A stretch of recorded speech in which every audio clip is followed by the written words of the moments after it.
Pitulung saka perpustakaan. Saben dina Rebo sore, sekolahe Arga mesti sepi amarga para siswa langsung bali sakwise pelajaran rampung. Nanging ora kanggo Arga.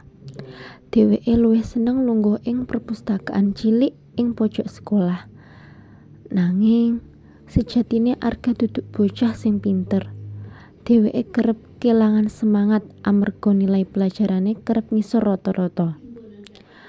Ing sawijining dina, Bu Ningsih, pustakawan sing alus lan sabar, ndeleng Arga ngelus-ngelus buku matematika kanthi pasuryan kuciwa. "Ana sing angel ga?" pitakone lembut. Arga mau ngangguk pelan. "Aku wis nyoba, Bu. Nanging tetep ora mudeng. Kahanan iki nggawe aku krasa yen aku ora cocok sekolah." Bu Ningsih banjur lungguh jejere.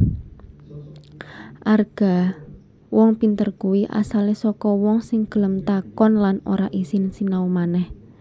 Ning perpustakaan iki ora ana sing bakal ngguyu yen ana sing durung mudeng." Arga ngangkat sirah, mripate wiwit sumunar.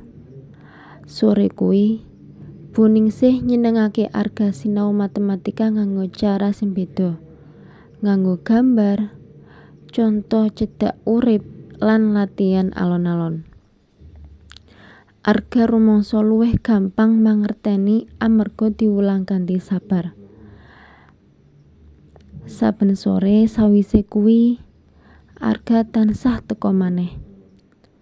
Ora mung matematika, nanging uga maca buku-buku motivasi lan dongeng inspiratif. Arga dadi luwih seneng sinau lan luwih ngerti maknane pendidikan. Nalika ulangan tengah semester teka, Arga kaget nalika weruh nilaine munggah drastis. Kanca-kancane padha nggumun. Ana sing malah ora percaya. Nanging Arga mung tersenyum lan kandha. "Aku mung sinau luwih tenang lan ana sing gelem bantu."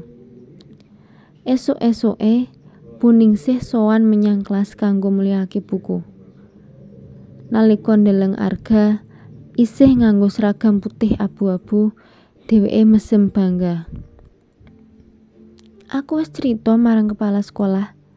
Wiwit minggu ngarep, perpustakaan bakal dibuka luwih suwe supaya bocah-bocah kaya kowe iso sinau kanthi nyaman."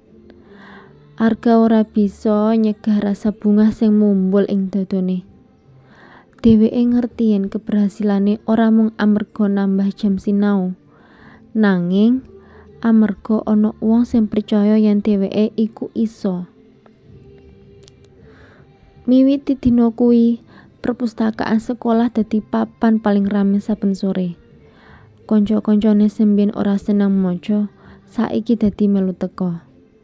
Arga dadi tulodo, nuduhake yen pendidikan ora mung milik wong sing pinter, nanging milik sapa wae sing gelem nyoba. Tamat.